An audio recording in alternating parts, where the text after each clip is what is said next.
Vou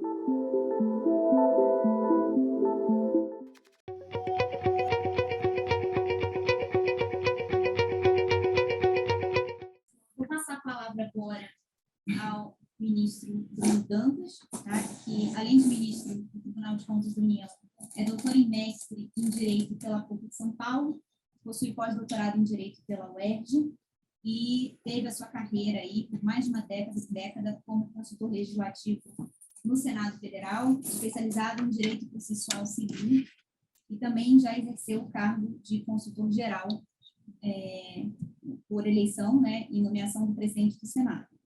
Ele também leciona na FGV e na Uninove e atua como secretário-geral da Associação Brasileira de Direito Processual Constitucional. Ministro, é um prazer ter você aqui. Eu vou colocar a sua apresentação.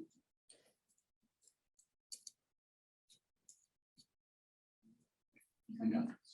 Bom, primeiro, boa noite. Quero agradecer o convite para estar hoje com vocês. Achei muito bacana a iniciativa de fazer uma pesquisa dessa natureza.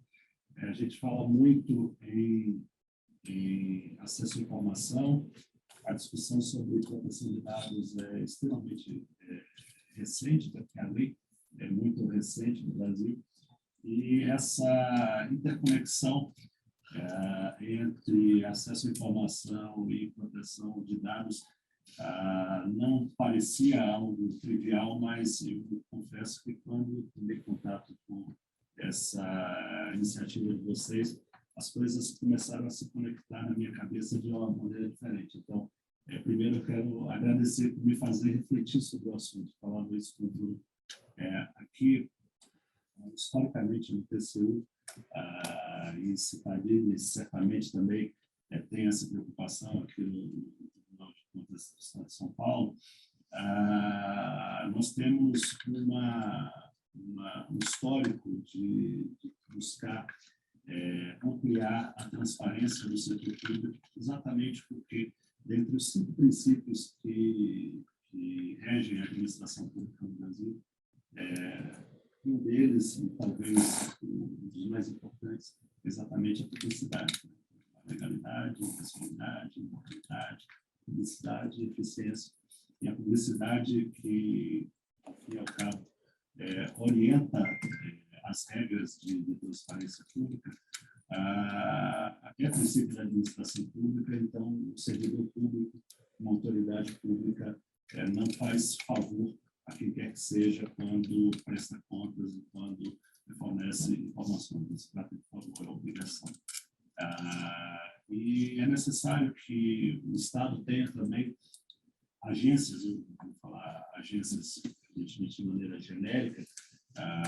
Não estou numa classe de direito, se tivesse, tomaria um cuidado metodológico de explicar a diferença entre agência, órgão, organismo, entidade, mas como não estamos, acho que posso falar de uma maneira genérica, mas é importante que o Estado tenha agências dedicadas a fiscalizar e a dar enforcement a essas regras de transparência pública. E o Tribunal de Contas da União é certamente uma das principais agências que tem esse objetivo, e eu diria que isso se deve a 2 razões principais. A primeira delas é a função, melhor, a posição que o TCU se encontra no arranjo institucional brasileiro. Nós somos, ao mesmo tempo, órgão de controle externo, que pertence ao Poder Legislativo, e embora a Constituição, lá no artigo 70, fale que realizamos o controle externo a cargo do Congresso Nacional em auxílio às casas do Congresso, isso não significa que o Tribunal de Contas ou os Tribunais de Contas sejam órgãos subalternos. Como professor de Direito, eu costumo dizer que no Brasil, pelo menos no âmbito da União, nos estados é um pouco diferente, mas no âmbito da União, o Poder Legislativo é composto por 3 casas. 2 têm função legiferante e fiscalizatória. Uma tem função exclusivamente fiscalizatória e também de julgamento de contas. Vejam que a função de julgar contas dos administradores públicos não faz parte do acervo de competências das casas do Congresso Nacional, a Câmara dos Deputados, do Senado Federal. Só o Tribunal de Contas tem poder de examinar as contas prestadas pelos administradores públicos, o que já mostra que não se trata de uma casa subalterna ao Congresso, porque se assim fosse, o Congresso teria competência para o mais, que é também o julgamento de contas. Na verdade, são instituições que não se confundem, embora integrem o mesmo poder. E essa competência para fiscalizar e apreciar contas, ela é tão ampla, e aqui eu chego no ponto que eu gostaria, que nós temos competência, inclusive, para examinar as contas do presidente do Supremo Tribunal Federal, que julga as ações judiciais contra decisões do TCU. Então, numa lógica de hierarquia, alguém poderia dizer como é que quem tem os seus atos apreciados judicialmente pelo Supremo pode julgar as contas do Supremo Tribunal Federal, exatamente por conta dessa posição que o Tribunal de Contas tem no desenho institucional que foi traçado pela Constituição brasileira. O segundo motivo é que, tendo uma dupla finalidade, que é, primeiro, nós temos uma competência fiscalizatória de apreciar, mediante auditorias, levantamentos, fiscalizações, os atos do Estado. Nós temos também uma competência de jurisdição administrativa. Portanto, nós julgamos atos dos administradores públicos. Isso faz toda a diferença. Se nós formos estudar no mundo afora, apenas 46 países, em 46 países, os órgãos máximos de controle externo dos países têm competência jurisdicional. O nosso modelo é um modelo inspirado no francês, exatamente por isso nós temos competência de jurisdição administrativa. Portanto, nós podemos aplicar pena ao administrador público que se distancia dos princípios que devem reger a administração pública. Então, dito isso, feitas essas brevíssimas considerações, o Tribunal de Contas da União, por ter esse mandato constitucional, por ter a publicidade, a transparência, essa conotação tão nobre, tão especial na nossa Constituição, o Tribunal tem se dedicado ao longo dos anos a primar pela ampliação da transparência pública, que é esse mandato que consta da publicidade. De que maneira nós fazemos isso? De duas formas, basicamente. Primeiro, cuidando para que os nossos processos, que muitas vezes contêm informações sigilosas, que os nossos processos tenham o máximo de transparência possível. Quando eu cheguei no TCU, em 2014, lá se vão ainda 8 anos, era muito comum os processos serem classificados como reservados. Nem os ministros tinham acesso aos processos uns dos outros. Era preciso pedir autorização para o outro ministro para ter acesso. Nós acabamos isso em 2017. Todos os servidores do TCU têm acesso a todos os processos indistintamente.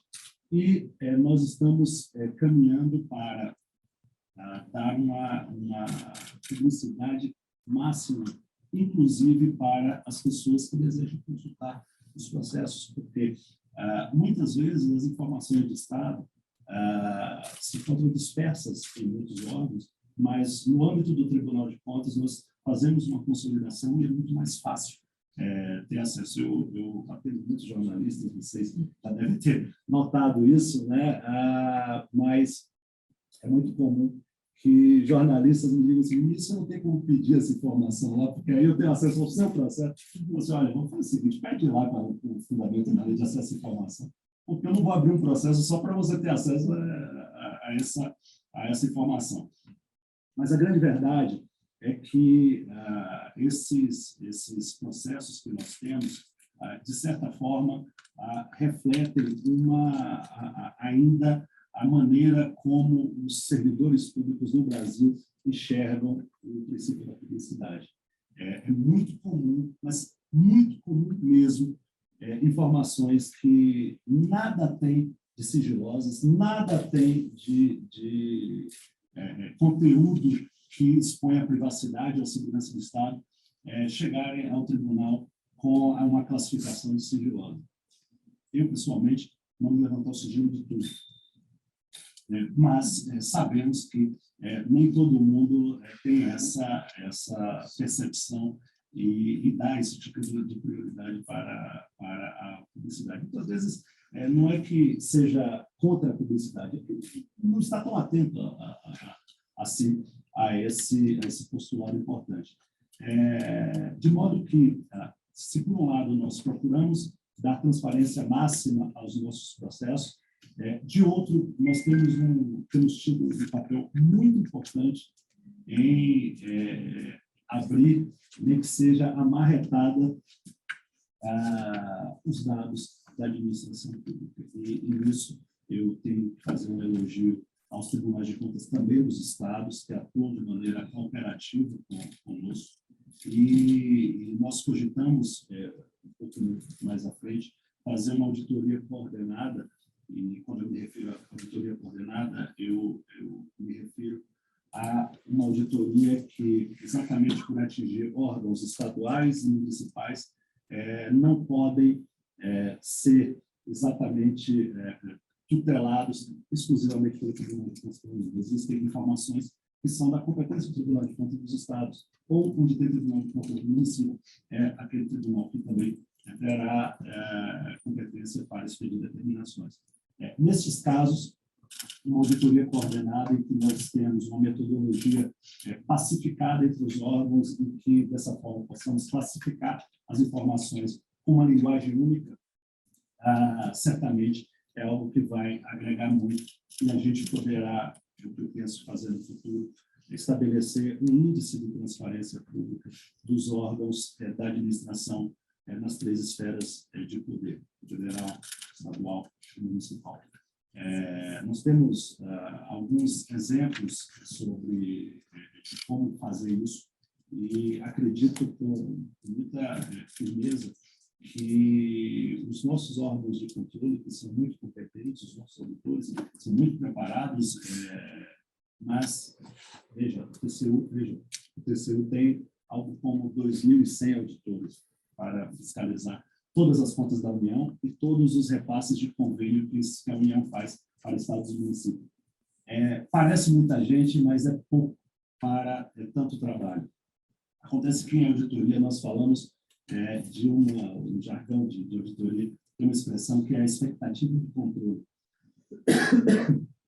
E a expectativa de controle, quando o órgão, como o TCU, desenvolve tecnologias, como alguns robôs que nós já temos para analisar editais de licitação, para analisar contratos, você amplia muito a expectativa de controle e isso inibe esforços de servidores no sentido de se distanciar da legalidade. Com isso, nós podemos falar tranquilamente de um esforço que se tem feito para aumentar essa ramificação que nós temos, para além de um esforço conjunto entre o TCU e os TCS, mas contar com a sociedade civil. Quando nós determinamos que um órgão abra dados, eu vou mostrar daqui a pouco alguns exemplos, o que nós queremos fazer é algo que eu defendia quando fui conselheiro do Conselho Nacional de Justiça. Eu dizia, olha, não são os 15 conselheiros do CNJ que fiscalizam o judiciário. O papel do CNJ é transformar cada cidadão em fiscal. O papel do TCU é transformar cada um de vocês, cada um dos cidadãos brasileiros em fiscais. Temos algumas iniciativas de participação cidadã na América Latina. Os europeus, isso é um pouco distante. Os europeus têm um senso de civilização bastante diferente do nosso, mas na América Latina nós temos alguns exemplos, alguns projetos de participação cidadã interessantíssimos. Eu teria que voltar aqui em outra ocasião para falar sobre isso com vocês, mas assumo a presidência do tribunal em janeiro e certamente quero desenvolver alguns projetos de participação cidadã. Mas, indo especificamente aqui para a apresentação que eu tinha preparado para vocês, uma primeira pergunta que a gente precisa fazer, Maria Vitória, sobre esses dados que você nos apresentou, é a seguinte: tudo bem, há uma negativa de acesso a informações com base na LGPD, mas essa negativa se deu porque o servidor público interpretou mal a norma e, portanto, ele não recebeu o treinamento necessário para distinguir uma situação de proteção de dados de uma situação que merece ter transparência, ou ele está dolosamente, não é, utilizando a LGPD como artifício para esconder determinada informação. São problemas diferentes que devem ser tratados de maneira diferente. Então, eu faço essa primeira distinção. Ao fazer essa distinção, eu digo a vocês, e essa é a visão que temos no TCU, o primeiro gestor público deve ser orientado. E existem, nos órgãos de controle, inúmeros processos que podem culminar não na penalização desse servidor, não na sanção desse servidor, mas sim na expedição de recomendações, por vezes determinações, para que o órgão trate determinada questão da maneira X ou da maneira Y. É muito frequente que, ao final de uma auditoria, o tribunal expressa determinações para que o órgão adote planos de ação visando o objetivo A, B, C, D ou E. Com isso, eu dou resposta para o primeiro problema. No caso do segundo problema que eu apresentei, que é quando alguém utiliza ou invoca um fundamento qualquer, e a LGPD tem apenas um dos fundamentos possíveis. Pode-se usar a segurança do Estado, pode-se usar a privacidade de uma pessoa ou outra, mas, nesses casos, nós temos que atuar em duas frentes. A primeira delas é determinar mesmo que esses dados sejam abertos. E aí, nós não resolvemos isso buscando a informação apenas para o tribunal. É claro que é preciso que nós saibamos que informação está lá, para verificar se no momento que essa informação foi aberta, ela está correta, ela confere com o que realmente consta nos bancos de dados públicos, mas, sobretudo, é preciso que os órgãos de controle tenham uma atuação firme com relação a essas pessoas que determinam sigilo de informações que deveriam ser públicas. E aqui entra a competência jurisdicional e administrativa, inclusive para rejeitar as contas de um gestor que atua em desconformidade com a lei, aplicar sanção a esse gestor que atua em desconformidade com a lei. Vejam que nós... isso aqui é muito longo, porque acho que não precisamos... eu queria destacar aqui alguns aspectos daquilo que eu tenho chamado de os tribunais de contas, e não apenas o TCU, como guardiões da transparência. Vejam que como nós temos um ato funcional de velar pela publicidade, pela legalidade, certo? A publicidade indica que determinados dados devem ser públicos, mas o controle de legalidade vai na conduta do servidor, ou seja, quando o servidor negou o acesso àquela informação, ele agiu de acordo com a lei ou em desacordo com a lei. Nesses casos, o tribunal pode apreciar qualquer ato de servidores públicos, de gestores públicos, que eventualmente se afastem da legalidade. Além disso, nós temos também algo à nossa disposição, e temos usado isso cada vez com mais frequência, que é a realização de auditorias, ora de conformidade, ora auditorias operacionais, para verificar duas coisas. Primeiro, se determinado órgão está agindo de acordo com a lei. Aqui nós estamos falando de auditoria de conformidade. Segundo, auditoria operacional. Nós queremos saber se determinada política pública está funcionando com eficiência ou não. E aí, ao identificar gargalos, o tribunal pode expedir determinações e recomendações no sentido de que aquela política pública atinja a sua finalidade.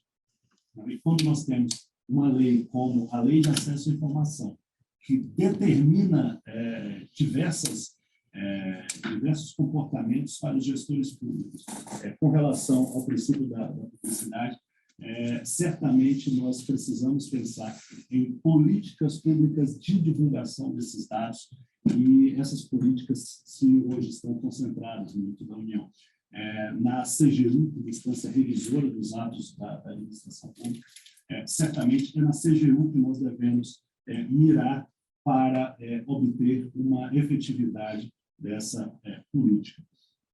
Eu menciono que o plano estratégico do TCU tem lá no tópico 50 o aumento da transparência da administração pública entre os balizadores das proposições de cunho estratégico para o próprio tribunal. Ou seja, isso já consta do nosso plano estratégico 2019-2025. Nós fazemos como se fosse um plano plurianual que traça os nossos objetivos estratégicos. Eu cito aqui um acordo do tribunal em que eu falo da aplicação da Lei de Acesso à Informação para que o cidadão possa ter acesso aos nossos processos. Como eu disse, quando eu cheguei lá, as coisas não eram tão públicas quanto deveriam. Eu vou deixar essa apresentação, vocês podem ver depois. Eu cito aqui uma situação bastante recente e que eu diria que nos deu um acervo imenso de informações para trabalhar e deu à sociedade um acervo imenso de dados para ajudar na fiscalização. O tribunal, um dos acompanhamentos que fizemos do pagamento do auxílio emergencial, o tribunal determinou que o Ministério da Cidadania divulgasse os nomes e os valores recebidos por todos os brasileiros que recebiam o auxílio emergencial. Portal da Transparência nunca tinha recebido. E vejam como isso permitiu que o cidadão, lá naquele município distante, fiscalizasse o seu vizinho. Ele sabia que o sujeito lá era funcionário do município ou tinha uma empresa e estava funcionando, e mesmo assim foi lá e requereu o auxílio emergencial. Eu diria que nos anos mais recentes, essa foi uma das medidas de maior impacto no sentido de transparência pública que nós adotamos. Essa providência gerou essa segunda aqui, ó, que foi, a partir dos cruzamentos que nós fizemos, detectamos que os candidatos às eleições municipais de 2020, um número elevadíssimo, 11 mil candidatos que tinham patrimônio superior a R$300 mil, tinham recebido auxílio emergencial. É claro que isso não indica que essas pessoas, eventualmente, não eram informais e estavam passando por uma dificuldade, mas quem vai votar na eleição tem o direito de saber se o seu candidato solicitou o auxílio emergencial. E aí nós divulgamos essa lista, isso deu uma confusão danada. No final, o Supremo suspendeu a nossa decisão, tá? Só para vocês saberem.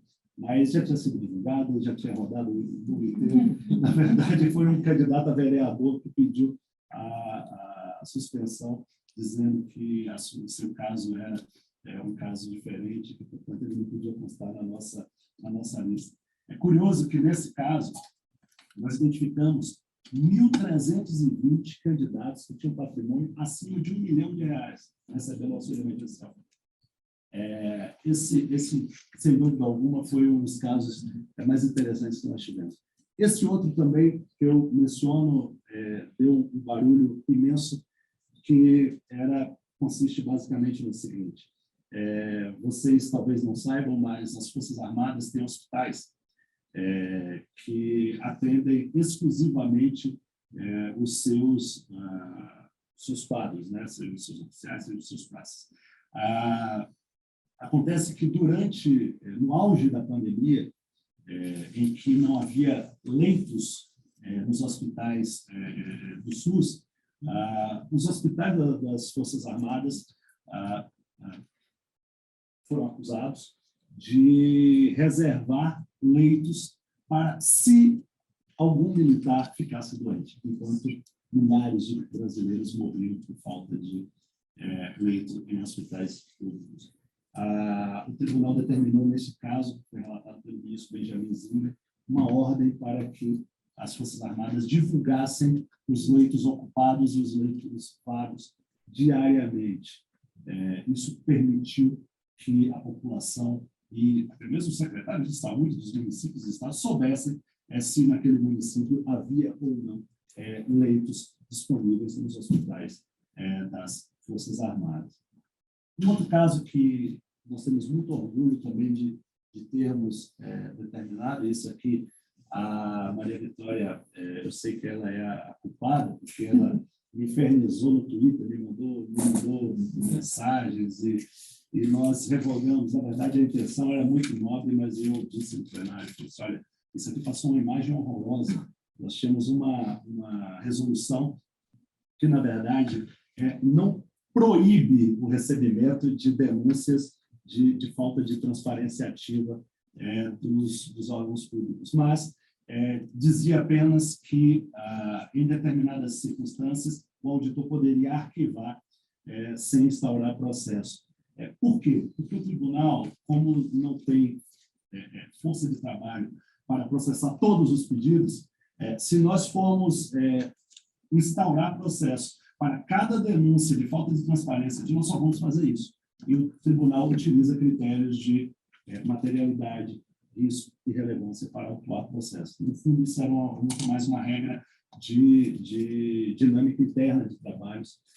Nós poderíamos perfeitamente pegar um conjunto de pedidos contra o INCRA, por exemplo, e abrir uma auditoria no INCRA, mas nós não abriríamos 50 processos para fiscalizar o INCRA. No fundo, era uma regra de dinâmica burocrática interna, que passou uma mensagem ruim e eu pedi que fosse revogada, e foi revogada. E acho que isso mostra... Tá bom, vou concluir já. Mas eu queria mostrar antes isso aqui, porque esse também é muito legal. Quando a pandemia de Covid-19 estava no auge, o então ministro Pazuello, junto com alguns burocratas do Ministério da Saúde, ameaçaram suspender a divulgação do número de mortos diariamente, né? Aí tá. Na verdade, essa minha iniciativa gerou um consórcio de imprensa que passou a não depender mais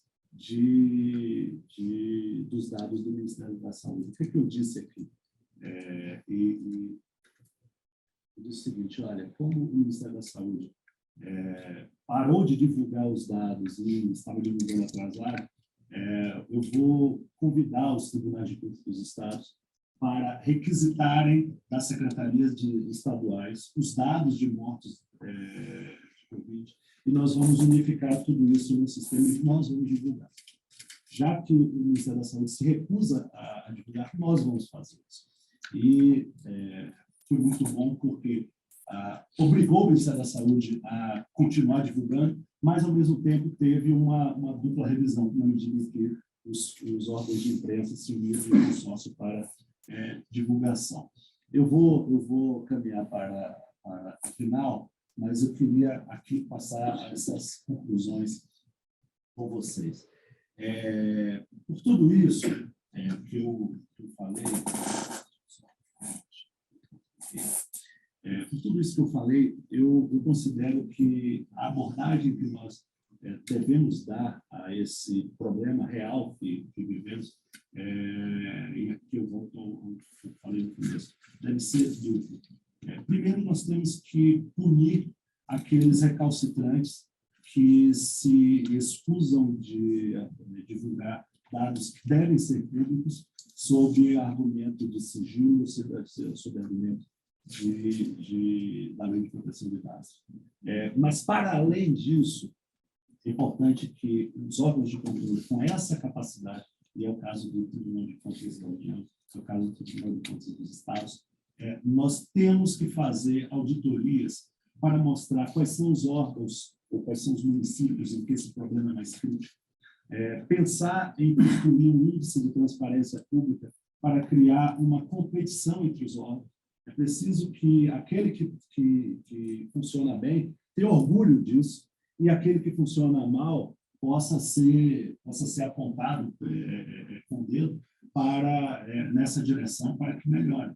E, claro, a partir do momento da identificação desses órgãos que tratam a transparência pública de uma maneira mais crítica, intensificar a fiscalização, porque somente assim que nós conseguiremos chegar num nível de excelência de aplicação do princípio da publicidade.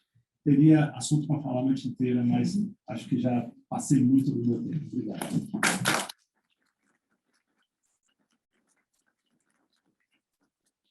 Agora o Bruno Bioni, que é doutor em Direito Comercial e mestre em Direito Civil na Faculdade de Direito da USP.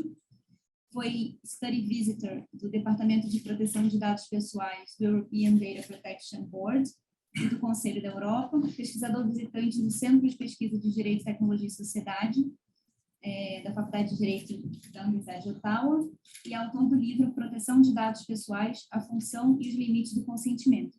Bruno, por favor, você vai usar aqui a... Posso usar no final comigo, se eu vou exibir o destaque no finalzinho. Tá bom, deixa aqui uma aba aberta. Obrigado. Bom, primeiro eu queria dar boa noite a todos e todas. É um prazer estar aqui com vocês. Queria parabenizar demais pelo relatório de pesquisa. Acho que vai ajudar não só a comunidade de dados abertos, que luta por transparência ativa e passiva, mas também quem está olhando para nível de conformidade com os dados pessoais. Esse é o ponto final que eu vou falar na minha fala. Então, parabéns, Maria Vitória, parabéns também para o Morassuti, também o Raul Cacete, queria também menção da Natália Mazotti, e também o ministro do Dantas, também, enfim, de uma função muito essencial para a direito, também um grande processualista. Bom, eu fiquei muito feliz com o relatório, porque, dando nome aos bois, a LGPD até então estava sendo considerado um espantalho, né? Por assim dizer, do fechamento de diversos dados e da negação de vários pedidos de acesso à informação. E o que o relatório mostra é que, apesar de haver alguns casos absurdos da movimentação e da mobilização da Lei Geral de Proteção de Dados Pessoais, quase como se fosse um escudo argumentativo para rejeitar pedidos de transparência do ponto de vista passivo, quantitativamente, a LGPD não é todo esse espantalho que, por acaso, a gente imaginou no primeiro momento. Então, sobretudo, o relatório ele é muito interessante porque ele traz um novo enquadramento para a discussão e isso permite a gente poder avançar e fazer uma discussão baseada em dados e não, muitas vezes, em alguns casos episódicos, que a gente sabe que muitas vezes tem um contorno jurídico por trás de tudo isso. E o relatório também avança, e aí acho que é um ponto essencial para a gente poder trabalhar de forma coletiva e em conjunto, e qualitativamente tem sim uma mobilização da Lei Geral de Proteção de Dados Pessoais preocupante, né? Em alguns casos se nota realmente quase como se fosse uma argumentação dolosa, sem nenhum tipo de robustez na argumentação, para a Lei Geral de Proteção de Dados Pessoais se valer de fundamento argumentativo jurídico para se negar o acesso àquele tipo de transparência passiva. Por outro lado, também, o relatório aponta que existem algumas zonas cinzentas, onde que, de fato, tem uma discussão, sobretudo controversa, do que deve ser feito ou não com aqueles dados, qual seria a fundamentação, inclusive, jurídica para o compartilhamento desses dados, e a LGPD é mais amiga do que inimiga da Lei de Acesso à Informação. Por exemplo, alguns casos que foram trazidos, dizia o seguinte, mas tem que obter o consentimento do titular de dados para fazer esse compartilhamento. A LGPD, nesse caso, diz com todas as letras. O consentimento é apenas uma das bases legais para você poder fazer esse compartilhamento. Então, órgãos que vão continuar fazendo transparência ativa, portais de transparência, ou mesmo atender pedidos de acesso à informação via passiva, fazem esse tratamento de dados e compartilham esses dados sem qualquer tipo de necessidade de consentimento. Por quê? Porque ele está cumprindo uma obrigação legal. Ele está tratando aqueles dados, ele está vindo aqueles dados com base em uma dessas bases legais do artigo 7 ou do 11. Até por isso, alguns outros casos que foram trazidos no relatório, como, por exemplo, mas aqui é um dado sensível, eu não posso fazer esse compartilhamento. A LGPD também responde isso. Ela fala, olha, existem também outras bases legais, muito além do consentimento, para você poder fazer esse compartilhamento. Então, aqui acho que tem uma parte muito interessante do relatório, que, de certa maneira, ainda precisa ver quase como se fosse uma desmistificação da LGPD, de que ela foi voltada, ou ela é caracterizada por uma ideia de trancafiamento dos dados. Na verdade, ela é o contrário, ela é o oposto disso. E também a desmistificação em torno de que o sinal verde, princípio principal, seria sempre o consentimento do titular. A LGPD não fala isso, nunca disse isso nas diversas rodadas de projetos de lei que a gente debateu. Então, partindo desse ponto do relatório, ouso dizer que a gente está agora no momento, sobretudo a LGPD, está sendo recorrentemente utilizada como um estudo argumentativo, não do ponto de vista quantitativo tão preocupante, mas do ponto de vista qualitativo, sim. Isso tem que ser endereçado o quanto antes. E aí eu acho muito interessante que no relatório, finalmente, é quase como se fosse um chamamento. Não apenas do Tribunal de Contas da União, não apenas da CGU, mas da sociedade civil, para ela poder se articular e chegar nas ouvidorias, chegar nos municípios, nos estados, porque é aí que a capilaridade acontece, para poder ter essa síntese do que significa a Lei Geral de Proteção de Dados Pessoais. E a partir disso, me parece que, para além dessa onda que eu diria hoje, que está tendo quase como se fosse um curto-circuito da LGPD e da LAI, do ponto de vista de transparência passiva, me parece que a gente já pode antecipar também um curto-circuito, e esse curto-circuito já começa a acontecer, da LAI e da LGPD, do ponto de vista de transparência ativa, né, como é o caso do fechamento de dados do INEP. E por que eu estou chegando nesse ponto? E aí também tem um achado do relatório que é muito interessante, que é apontar, mas aqui eu estou só compartilhando bases de dados anonimizadas, então não tem risco nenhum. Você vai conseguir ter ali tratamento de dados pessoais. Isso está no centro da discussão do caso do INEP. A anonimização, se você vai conversar com qualquer teórico de ciência da computação e outras coisas, não é uma bala de prata. A anonimização ela sempre vai ter um risco residual de reversão. Isso está no centro do caso do INEP, porque esses riscos existem, eles são substanciais, e pode haver realmente a reidentificação daquela criança, daquele adolescente ou de qualquer estudante ali que eventualmente está por trás desses microdados. Isso por si só justifica você fechar esses dados? Não. Significa que tem um interesse público, tem uma base legal, e que, às vezes, você vai assumir, vai ter uma assunção desse risco, porque tem um interesse público, coletivo, que muitas vezes vai suplantar o individual. Eu acho que está aí um X da questão para a gente poder decifrar esse curto-circuito, porque muitas vezes a gente vai ter que fazer decisões em que, digamos assim, tem uma prevalência, pelo menos da circulação dessa informação pública, em detrimento de alguma proteção da privacidade ou de proteção de dados pessoais do indivíduo. E aí, me parece que é interessantíssimo a gente também olhar como que a LGPD ela pode trazer uma nova roupagem para portais de transparência. Hoje a gente encara portais de transparência muito como uma abertura, principalmente das contas públicas, né? Do orçamento, dos valores pagos por contratos, etc. Mas portais de transparência, sobretudo daquelas cidades, daqueles estados, daqueles países que conseguiram harmonizar a LGPD e a LAI, isso é o título da palestra do ministro Dantas, hoje transformaram portais de transparência um canal de abertura muito além das contas públicas. Então, você vai encontrar no portal de transparência quem são os agentes de tratamento de dados pessoais, com quem o poder público se relaciona, quem vai, por exemplo, fazer a armazenagem dos dados. Quem que é controlador, quem que é operador, você vai encontrar nesses portais de transparência, efetivamente, como que, por exemplo, você vai ter relatórios de impacto da proteção de dados pessoais que são publicados. Tal como o meio ambiente, esse relatório não é obrigatoriamente público, porque não mesmo com proteção de dados pessoais. Se eu vou rodar uma política pública e tem um risco, eventualmente, para a segurança da informação dos titulares, ok, mas cadê o risco? Qual é a boa prática?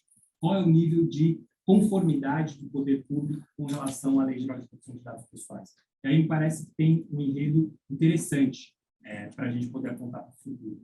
A gente não vai conseguir falar de aderência do setor público relacionada à Lei Geral de Proteção de Dados Pessoais se antes a gente não materializar a abertura ativa e passiva, ou seja, a concretização da LAI para daí a gente poder ter acesso a esses dados que vão dizer o nível de adequação, de conformidade do poder público com relação à Lei Geral de Proteção de Dados Pessoais. E é isso que eu queria mostrar nesse site que eu vou abrir aqui rapidamente para vocês, que é um dos projetos de pesquisa que a gente lançou recentemente até no Data Privacy Brasil.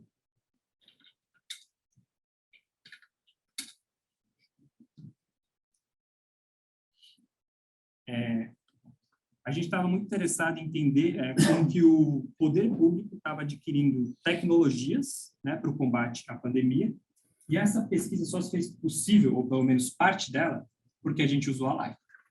Porque se você vai no site de uma determinada secretaria ou de um determinado órgão público, muitas vezes não tem nenhuma política de privacidade. Essa é a verdade. E aí, por meio de pedidos de lei, sobretudo, né, via passiva, a gente conseguiu construir um mapa, né, do Brasil, de como que o Estado, o governo, o poder público adquiriu tecnologias para combater a pandemia. A gente estava interessado em duas questões. Primeiro, entender quem são os agentes nesse mercado, e esse mercado ele é muito, muito forte, né? Você tem desde controle de temperatura, reconhecimento facial, entre outras coisas. Então, a gente queria saber quem que o poder público estava contratando para servir quase como se fosse um braço tecnológico, e entendendo como que os municípios, e sobretudo os estados, quem eram os campeões de aquisição. O nosso interesse também era, de certa maneira, contradizer algo que foi chamado de tecnosolucionismo. Eu vou adquirir essa tecnologia e aí ela vai ser mágica para resolver o combate à pandemia, mas não é assim. De nada, por exemplo, você adianta ter tecnologias que vão olhar para o distanciamento social e depois você vai ter uma flexibilização do distanciamento social se você não fornece máscara para as pessoas saírem nas ruas. Qual que é a conta pública? Onde que o investimento está sendo alocado de maneira mais eficiente?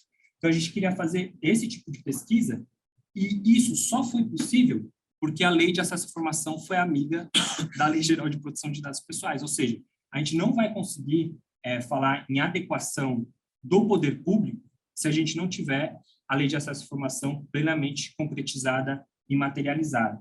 Então, eu convido depois vocês a acessarem, enfim, a página que ficou bem legal, dinâmica de todas as tecnologias, para que elas servem e assim por diante, e também quem são as principais empresas dentro desse mercado e, sobretudo, como que você também utiliza diferentes bases de dados para diferentes finalidades. Então, eu concluo aqui. Me parece que a Lei Geral de Proteção de Dados Pessoais e a Lei de Acesso à Informação, elas têm um fio condutor comum, que é reduzir a assimetria de informação por parte do cidadão frente ao Estado. A Lei de Acesso à Informação já vem fazendo isso, mas a Lei Geral de Proteção de Dados também é isso. O cidadão ele tem o direito de saber como que o Estado usa os seus dados pessoais e como que, às vezes, pode sobreviver a abusos. Então, me parece que assim, a gente tem que atender o chamado do relatório, juntar as duas comunidades e trabalhar em rede, como o ministro colocou. O TCU é um grande guardião, mas como que nós, enquanto sociedade civil, também fazemos parte dessa governança em rede.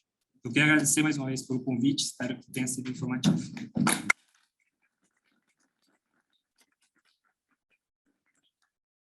Estamos aí na hora para começar o debate, a gente tem meia hora ainda. Eu vou fazer uma pergunta para iniciar e depois a gente vai ouvir perguntas aqui de pessoas que estejam presentes e queiram perguntar aos nossos convidados. E aí vou aproveitar o gancho do Bruno Prioli sobre essa questão da LGPD ter se tornado um espantalho, né? Se a gente olha o relatório, a gente percebe que quantitativamente, de fato, a LGPD não tem trazido um grande impacto com relação a negativas de acesso à informação. Mas se a gente olha casos emblemáticos, que aí depois até queria que a Maria Vitória falasse de alguns, a gente percebe que acaba, na prática, se tornando um impeditivo, né? E aí a pergunta é a seguinte: o que vocês entendem como o principal obstáculo hoje para, de fato, a gente chegar a essa harmonização que a gente está comentando aqui? Por mais que quantitativamente a gente não tenha um problema, a gente vê que ainda está sendo usado para negativas de acesso indevidamente. Como que a gente resolve isso? Qual é a raiz desse problema? Queria fazer essa rodada, e aí se Maria Vitória puder comentar algum caso emblemático que ela considere relevante compartilhar, e aí depois abrir para perguntas da nossa audiência aqui. Bom, eu fiquei até me sentindo um pouco estranha depois de fazer uma apresentação falando que está tudo bem, não estou acostumada com isso. Também é muito esquisito ter um membro de governo aqui, eu não tenho que pressionar, porque o Tribunal de Contas da União sempre acata as nossas denúncias, sempre está votando a favor da transparência, então está diferente essa posição aqui.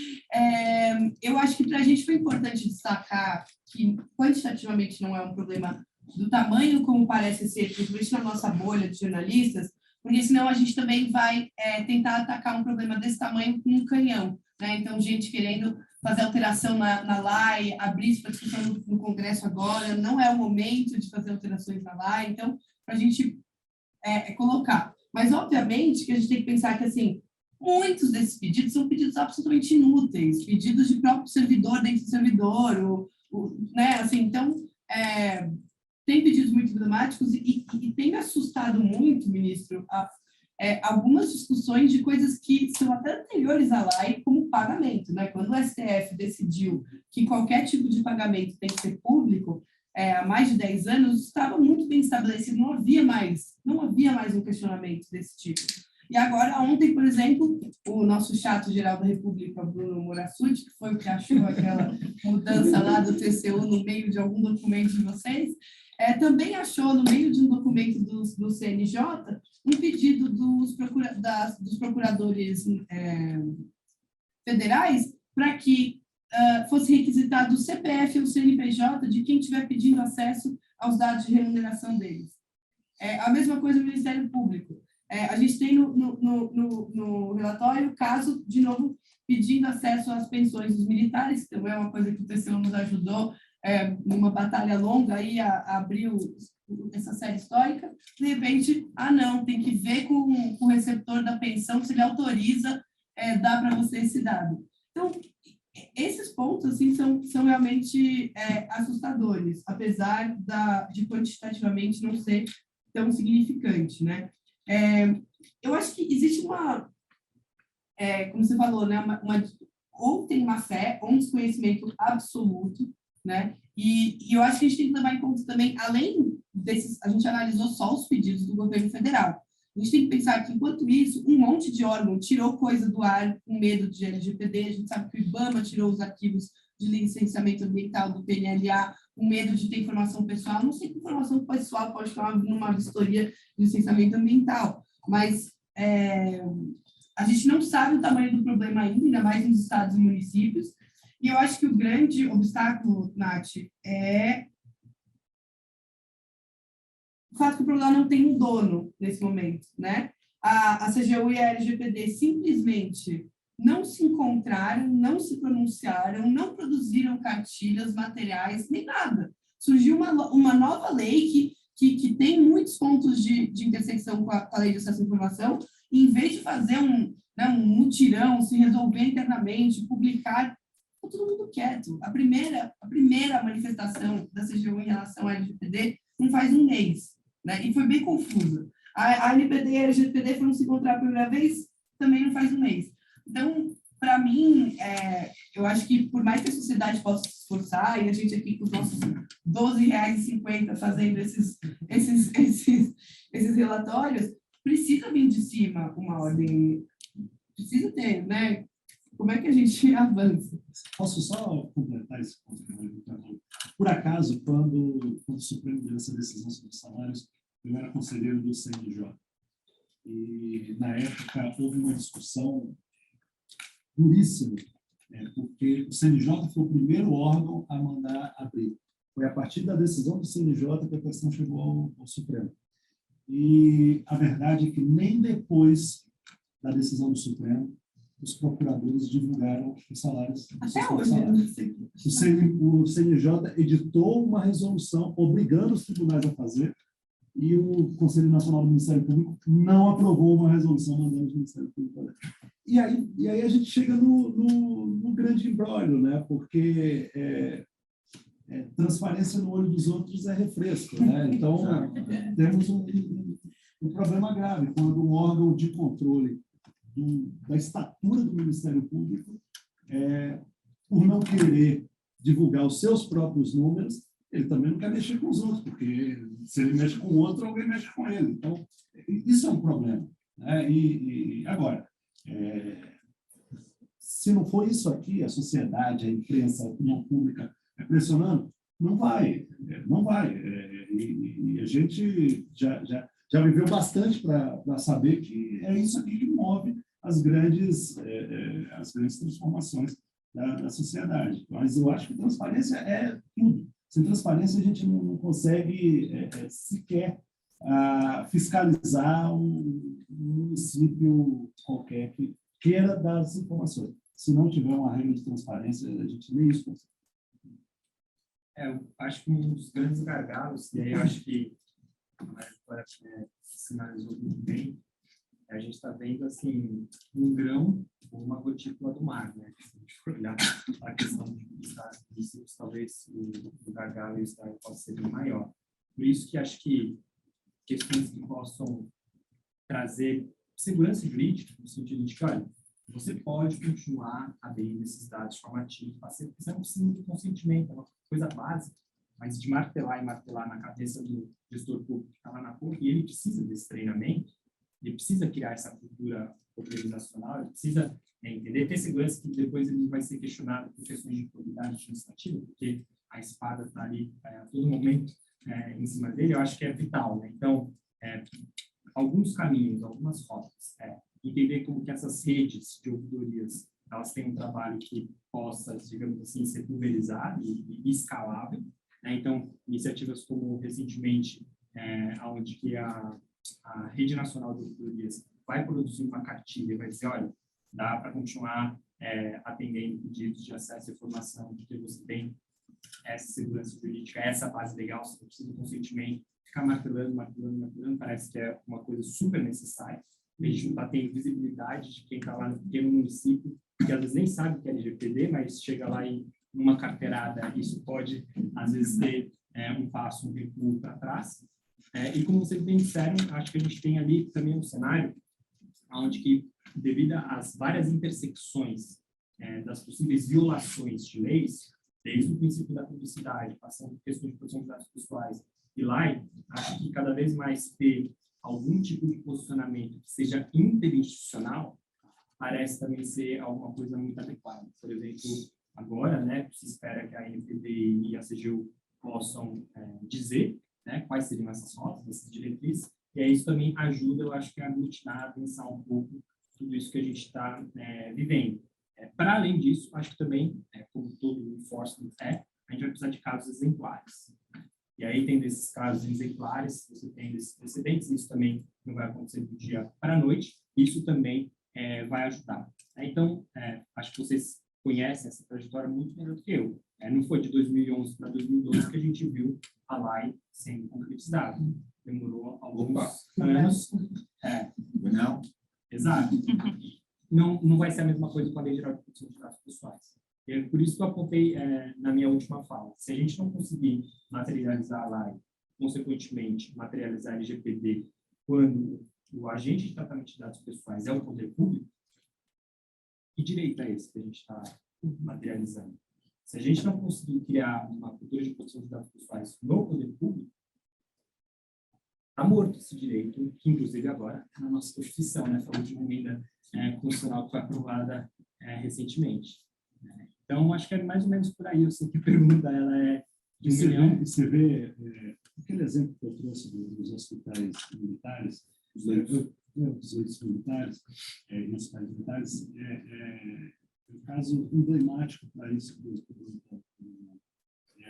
Você não precisa ter a negativa da direção do hospital para a liberação de um leito para o idoso.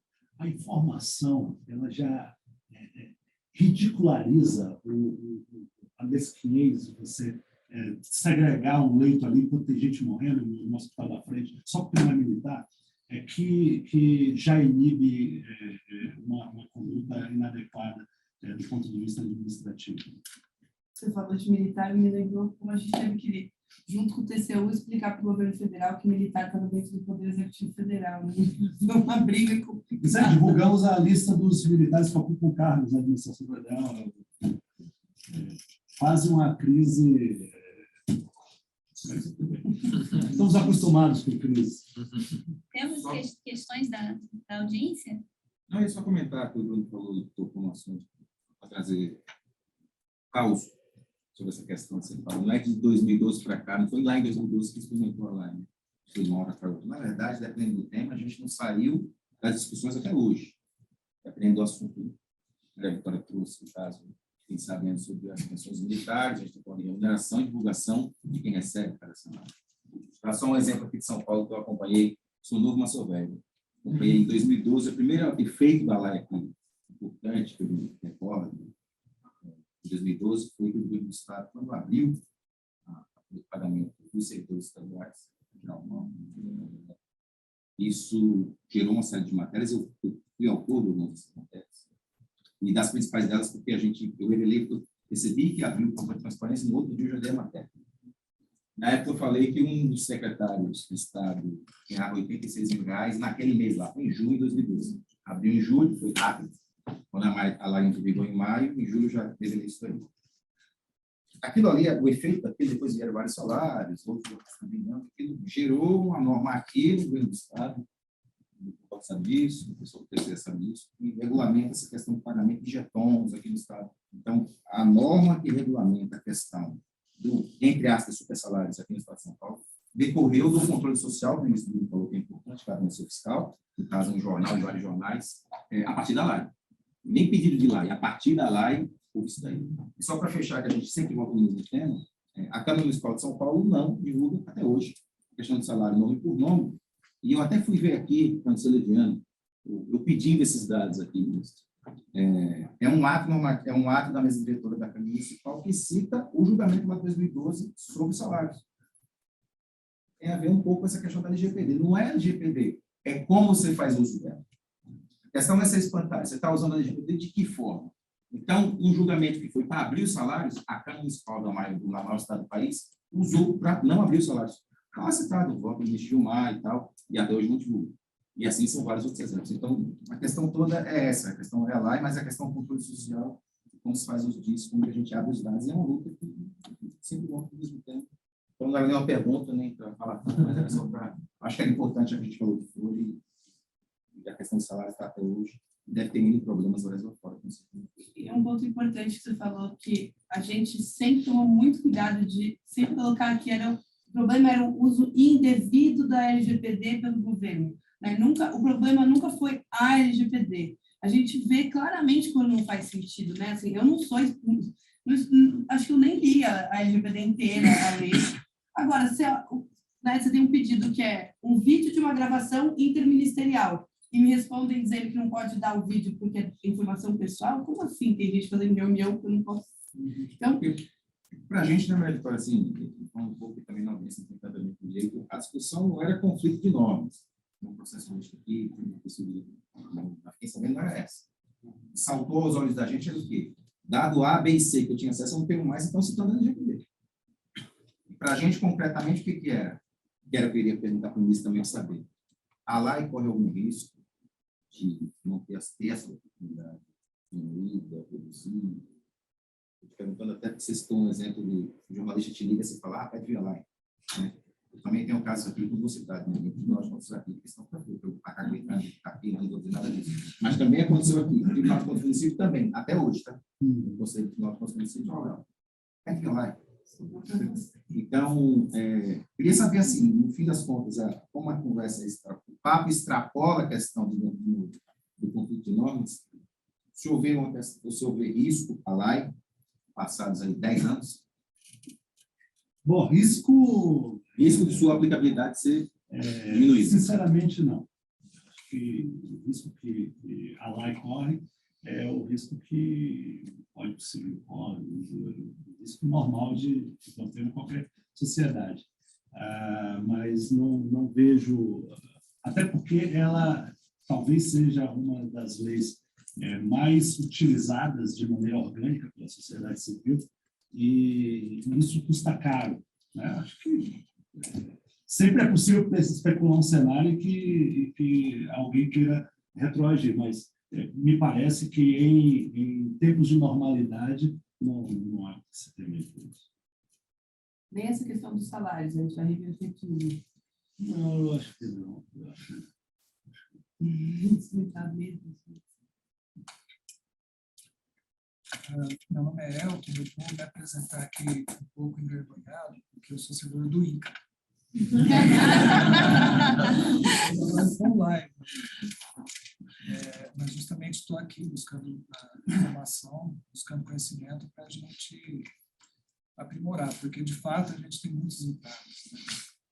Entraves que são de natureza política, e eu acho que isso varia muito regionalmente, né? Você comentou dessa questão, porque o INCRA é um órgão que ele administra um cadastro de imóveis rurais. Então, imagina na Amazônia, onde tudo é público ou grilado, né? Você tem pouca coisa realmente de posse legítima, de legítima. A gente tem municípios que a área cadastrada no INCRA é muitas vezes superior ao território do município. A gente está lidando com uma informação que, por si só, na origem, ela já é muito complicada, né? E os interesses em jogo, né, atrás disso são terríveis. Por sorte, eu não atuo nessa região, eu atuo em São Paulo. Em São Paulo, o que eu vejo de dificuldade é muito de cultura interna, né, do servidor, ele achar que prestar uma informação ao cidadão não é obrigação dele, e ele está perdendo tempo quando ele faz isso, ele está deixando de fazer o trabalho dele para fazer uma outra coisa, que não seria obrigação. Mas acho que isso, com a lei, vem melhorando, né? Hoje ele faz de má vontade, mas faz. Antigamente ele não fazia. E eu acho que a gente tem também dificuldades de ordem técnica, até gostaria de fazer uma pergunta para o ministro em relação a isso, porque muito me espanta, por exemplo, que o SEI, que é o Sistema Eletrônico de Informações, né, que é a nossa plataforma de gestão de processos, ele até hoje ele não foi aperfeiçoado para viabilizar a transparência ativa, né? Então, O Serviço de Proteção já mandou desde 2019. e a gente tem situações, né? Se alguém inserir em um processo um documento sigiloso, esse documento, um único documento, contamina o processo inteiro, né? E uma coisa que a gente poderia já ter uma interface com o cidadão não precisar de intermediários, ele poderia entrar lá e acessar o processo na íntegra, né? E se tiver ali alguma coisa protegida pela LGPD, já vai estar protegida. Se ele quiser, aí sim ele peça, mas ele não teria o processo restrito. Então, queria saber, ministro, como o TCU está vendo, se dá para melhorar. Eu acredito que são camadas de atuação, né, na verdade. A primeira camada é essa, é dizer para o órgão que ele tem que divulgar a informação. Agora, como fazer isso? Nós sabemos também que a gestão pública não é instantânea, e as coisas não acontecem do dia para a noite. Muitas vezes, o tribunal expede uma determinação, pede que o órgão prepare um plano de ação, no prazo de 180 dias, e apresente ao tribunal.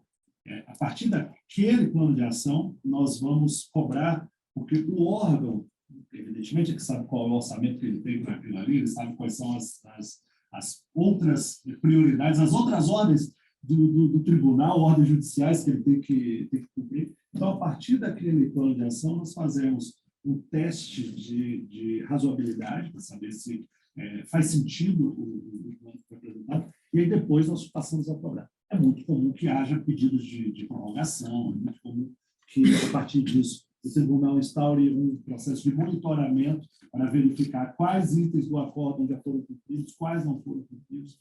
É claro que, não sei se esse caso em particular tem um monitoramento sendo feito pelo tribunal, mas certamente, a partir de uma ordem, em algum momento deve ter chegado para nós um plano de ação que ou está em execução ou está em prazo de prorrogação para cumprimento. É muito comum, muito mais comum do que a gente imagina chegar a pedidos de prorrogação. Tem um exemplo da Receita Federal que eu ameacei afastar o secretário da Receita, eu era o relator do Ministério da Economia, e a Receita Federal se recusava a passar dados ao Tribunal de Contas da União, sobre a Receita Pública. O julgamento de contas do presidente da República é muito simples, é 50% de receita e 50% de despesa. Você vai ver o balanço nós nunca tínhamos recebido informações sobre a Receita. E eles alegavam sigilo fiscal para nos recusar esses dados. E quando eu assumi a relatoria das contas do Ministério da Economia, eu chamei o ministro Paulo Guedes e falei assim: olha, eu já estou te avisando no primeiro dia, que para depois a gente não sair caro o que não foi combinado. Se você não resolver isso, eu vou propor a rejeição das suas contas. E aí ele já tinha dado a ordem para que a Receita Federal fornecesse, e eles inventaram todo tipo de dificuldade para não fornecer. Chegou o momento que eu disse: olha, eu vou passar o secretário. E aí nós vamos para o número 2, para que ele forneça as informações que a equipe de auditoria do tribunal precisa para examinar as contas as contas de gestão do presidente da República. E foi feito com parecer da AGU, seguido de um decreto do presidente da República, estabelecendo as bases em que o tribunal poderia ter acesso a essas plataformas da Receita Federal. Porque nós não sabemos, por exemplo, quais são os critérios. Eu não quero saber as informações da Maria Vitória, fiscais da Maria Vitória. Eu quero esses dados anonimizados, mas eu quero poder fiscalizar para saber como que parâmetro a Receita está usando, por exemplo, para cancelar um auto de infração fiscal. Será que foi com base na lei ou será que cancelou porque o auditor fiscal quis cancelar? Veja que são informações sensíveis e importantes, porque podem envolver volumes vultosos de recursos. Mas é só um exemplo que eu te dou. Mas esse poder que o tribunal tem, felizmente, na maioria das vezes, não precisa usar, basta ameaçar. A minha intervenção é mais uma tentativa de aplicar uma ideia que o ministro trouxe, o Bione também. É um caso concreto. Sou assessor da presidência do Tribunal de Contas do Estado, o senhor Dilma Ramalho, mandou um abraço para o senhor ministro. E, na verdade, foi um caso de pedido de lei de acesso à informação de um jornalista que, na época do segundo buraco da linha amarela, né? Acho que foi na mesma linha que teve ali na Marginal Pinheiros, queria ter acesso ao processo... Laranja. Acho que foram duas diferentes, é verdade. Primeiro foi amarelo e depois laranja. E nesse caso recente da Marginal Pinheiros, o jornalista pediu acesso à íntegra do processo, da obra, do contrato. E aí, enfim, a pessoa responsável por esses pedidos nos procurou lá na presidência, sabia como encaminhar e chegou à conclusão de que era inviável fornecer esse acesso na íntegra por causa dos dados pessoais que estavam no meio daquela infinitude de páginas, obviamente em formato digital, dentro desse material do contrato. Que aí vem dados dos servidores ou dados contratuais que nem se sabe exatamente quais são e que isso traria uma onerosidade excessiva para que a gente triasse tudo isso e chegasse à conclusão: não, está tudo bem aqui, não tem nenhum dado pessoal sensível ou problemático e a gente pode dar esse acesso na íntegra. Aí eu queria juntar a sua ideia, que acho que o Dr. Dimas é um super defensor do acesso dos processos na íntegra para todos, não somente para integrantes ou servidores do Tribunal de Contas, e a ideia do Bruno de assunção de risco, né? De você tomar uma decisão. Acho que, nesse caso, abriria uma discricionalidade para quem for decidir dar ou não dá para permitir esse acesso. Enfim, acho que acaba ficando difícil de aplicar, às vezes, dependendo do caso concreto. A minha regra é do acesso sempre. A não ser que haja uma suspeita muito forte de dados que têm uma razão pública para serem sigilosos, aí, nesse caso, eu mando intimar os interessados para que eles me digam quais são as peças que devem ser sigilosas e por quê. Isso aconteceu no caso da Eletrobras. A Eletrobras tinha uns contratos milionários com escritórios de advocacia e eles diziam que não podiam ser tornados públicos porque continham a estratégia que eles estavam adotando para judicial. Isso poderia ser usado contra a Eletrobras nas class actions que os minoritários estavam ajuizando nos Estados Unidos. E aí, eu pedi para você, tudo bem, mas então me diga aqui quais são as páginas desse contrato que contém informações sigilosas e por que elas são sigilosas. E aí eles vieram, me deram uma desculpa esfarrapada, era desculpa esfarrapada mesmo, e eu mandei abrir tudo. Só para esclarecer que eu sou relator desse processo, eu não consultei ninguém e mandei pôr em cima da mesa e o jornalista fez.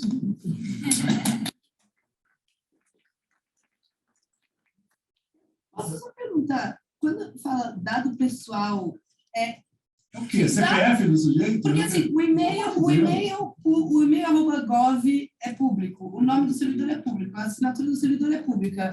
O que pode, o cara botou o nome da namorada, o que tem lá dentro? Não tem filiação partidária, não tem religião. E parece muito uma justificativa infundada, porque não se sabe exatamente o que pode estar lá. É tipo o LGPD como... Mais menção que fundamento. E aí eu acho incrível essa dedução do Bruno de trazer esse objetivo comum da LAI e da LGPD, que eu não vi ninguém trabalhar essa ideia, esse conceito ainda, sabe? De que ambas têm a ideia de reduzir a simetria informacional entre poder público e cidadãos, e que tem um lugar comum para se chegar, né? Um mesmo objetivo. E, enfim, acho que esse tem que ser um norte numa decisão como essa. Por isso que assim, não é só simbólico, mas super importante. A gente pensar que a proteção de dados pessoais é um direito fundamental como o direito à privacidade. E o direito à privacidade está muito enraizado nessa lógica de segredo, de trancafiamento da informação. A proteção de dados pessoais é a ideia de circulação da informação. Então, se você procura fazer a trajetória das leis de proteção de dados pessoais, elas foram forjadas quase como sendo filhas ou filhos do estado de bem-estar social. Porque o estado diz o seguinte, olha, se eu não tiver governança mínima, o que vai acontecer? Vai acontecer uma crise de confiança. Eu vou me ver rendido daquele dado que é o mais importante para eu construir política pública baseada em evidências. Eu preciso conhecer meu cidadão. Para isso, ele precisa confiar em mim. Para isso, ele precisa ter proteção dos dados pessoais. Acho que esse é o primeiro ponto. O segundo ponto, que inclusive está relacionado com a pergunta do colega, se a gente começa a ter realmente um olhar mais estrutural, né, programa de governança de dados, ou seja, você já modela o SEI para entender quais dados vão ser publicados por padrão, entre outras coisas. Você tira a pressão de quem? Do mais vulnerável, de eventualmente aquele que vai ser considerado como um ato de improbidade administrativa. Então, se você já modela, utiliza o Privacy by Design, o famoso Privacy by Design, você cria esse círculo um pouco mais virtuoso. Não precisa, sim, ser muito high-tech, né? O Poder Judiciário já faz Privacy by Design há anos. Qual que é a regra? A regra é publicidade. Em alguns casos, tem segredo de justiça. O CAD faz Privacy by Design também há anos. A regra é o quê? Publicidade do processo administrativo. Você, empresa que eventualmente está sendo aqui investigada, você indica quais dados ou quais itens desse processo são eventualmente sigilosos. Então, um pouco, acho que, assim, também a gente tem que se prender nesses exemplos que não são tão do século XXI, porque a racionalidade, que é esse o ponto que eu quis trazer, é a mesma, assim, é um futuro comum. E lembrar que a regra é a publicidade, não o contrário. Né? Isso o senhor mencionou a questão de criar índice desse apoio sobre esse presidente do Tribunal de Contas. Só para entender, dessa cabeça, em linhas gerais, seria um ranqueamento, seria um ranking e atribuição de notas a cada órgão? Isso. Então, o INCRA vai... sede, transparencia, assim, não deve gerar também um efeito ao Tribunal de Contas. Primeiro você gera uma competição e segundo você gera pontos de controle. Né? Nós temos, por exemplo, um painel de instituições mais suscetíveis à corrupção. Pelos controles que tem, pelo volume de recursos que administra e tal. Aquilo ali é um painel que, claro, serve para a população, mas serve para os nossos auditores, saber onde é que eles vão botar a lupa. Né? Então, no fundo, é isso. E avaliar a transparência, vocês já fazem de alguma forma. Né? Claro. Os relatórios. A ideia é essa. Não, isso é interessante da avaliação da transparência, porque a gente percebe muito bem a atuação da CGU nesse campo da LAI. Né? A CGU foi, eu me lembro quando a LAI foi foi promulgada, ela percorreu órgão em órgão, inclusive o órgão que eu trabalho recebeu várias vezes a visita da CGU, falando da questão do ICIC, tudo, o ICIC, o Serviço de Acesso à Informação do Cidadão e tudo, e a gente não percebeu a atuação da CGU com relação à LGPD. Inclusive, quando você vai puxar aí as audiências públicas que foram realizadas na Câmara dos Deputados, quando da tramitação do projeto, em nenhum momento, nenhum órgão que lida com informação pública, ele foi chamado a minimamente mapear a intersecção entre a LGPD e a LAI e sopesar aonde iria haver impactos ou problemas, ou vamos dizer assim, riscos, né? A minha pergunta na verdade, são duas, né? Essa questão, o colega ali falou, do INCRA, falou de cultura do servidor público, como que a gente pode resolver isso? Que ainda a gente está num processo em relação à LAI, a gente ainda percebe que muitos servidores negam informação, seja porque dá trabalho, seja porque não tem base de dados, seja porque não tem integração. Com relação à LGPD, se treinamentos, rodas de conversa, não sei qual é a ideia de vocês em relação a isso. Essa é uma pergunta. A segunda pergunta eu vou puxar um pouquinho sardinha para a minha brasa, eu pesquiso a Lei de Acesso à Informação aplicada ao Poder Judiciário. E a gente tem muito problema em relação à informação de remuneração clássica do Poder Judiciário. O senhor ministro falou que trabalhou no CNJ, existem tribunais de justiça que pedem o seu CPF e falam que vão registrar o IP da pessoa que está registrando os dados. Como que a gente resolve isso, ministro? O problema do CNJ, só para terminar essa pergunta, é que a composição do CNJ roda a cada 2 anos. E o CNJ é a cara do seu presidente. Então, se o presidente do CNJ não tiver muita vontade de exigir dos tribunais a divulgação, a tendência é todo mundo se fechando de novo. Isso é algo que eu vi acontecer inúmeras vezes. Na minha época, o presidente era o Joaquim Barbosa e depois o Aires Brito. Então, vocês imaginem aí como é que a vontade dele de divulgar dados. E esse caso que você trouxe é muito interessante, porque é uma dupla violação da Lei de Acesso à Informação e da Lei Geral de Proteção de Dados, porque a Lei Geral de Proteção de Dados fala: trate a menor quantidade possível de dados, a ideia de minimização. Precisa pedir o CPF? Está violando a Lei Geral de Proteção de Dados do SAIS e a Lei de Acesso à Informação. E aí, já que está possivelmente criando um índice de transparência, talvez no futuro também um índice de aderência à Lei Geral de Proteção de Dados Pessoais dos órgãos públicos. Fica a dica também. E acho que só complementando essa ideia, a sociedade civil ela já se move muito nessa direção, né? Tem um trabalho que foi feito pela Transparência Internacional, que, enfim, o foco era a transformação digital, mas uma parte do que foi avaliado dentro desse trabalho foi exatamente a transparência nos estados, né? Então, acho que também tem um trabalho que é feito pela sociedade civil nesse sentido, que eu acho que fortalece muito a agenda de transparência de forma pulverizada, né, num país tão grande quanto o nosso. A gente está aí já com 5 minutos de atraso, que foram os 5 minutos iniciais que a gente atrasou aqui também, mas eu queria agradecer demais a presença aqui dos nossos 3 convidados. Acho que foi um debate super rico e acredito que a gente poderia ficar mais 1h30 aqui falando. Fiquei muito satisfeita de ver que na plateia a gente tem jornalistas, a gente tem servidores públicos, né, que demonstra para a gente um interesse grande nesse tema, um interesse de troca, e eu acho que a gente pode contribuir ainda mais, pode pensar em novos eventos, em propostas de diálogo como essa aqui. Tá? Muito obrigada, gente.